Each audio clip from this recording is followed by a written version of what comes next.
Story 9. God calls Moses. After Joseph died, all of his relatives stayed in Egypt.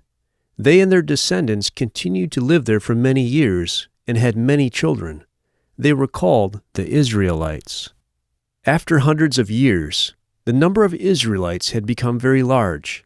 The Egyptians were no longer grateful that Joseph had done so much to help them. They became afraid of the Israelites because there were so many of them.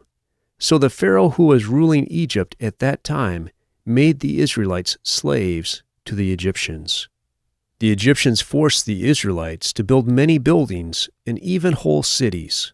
The hard work made their lives miserable, but God blessed them, and they had even more children.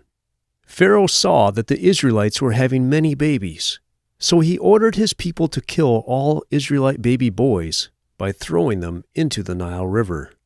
A certain Israelite woman gave birth to a baby boy. She and her husband hid the baby for as long as they could.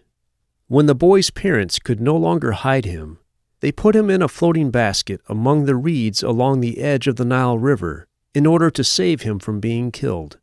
His older sister watched to see what would happen to him. A daughter of Pharaoh saw the basket and looked inside. When she saw the baby, she took him as her own son. She hired an Israelite woman to nurse him without realizing the woman was the baby's own mother.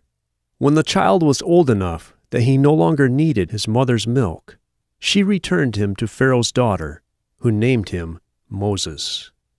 One day, when Moses had grown up, he saw an Egyptian beating an Israelite slave. Moses tried to help his fellow Israelite.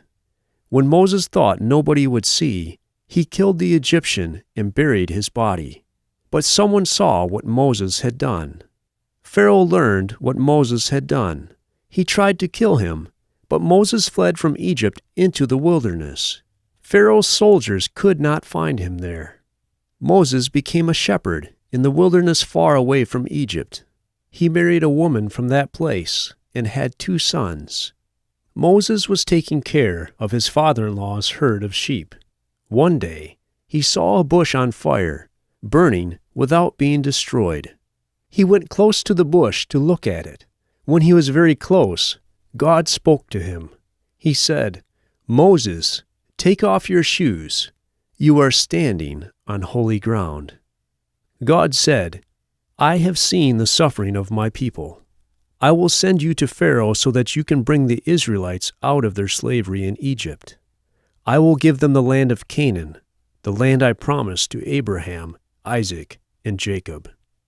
Moses asked, "What if the people want to know who sent me? What should I say?"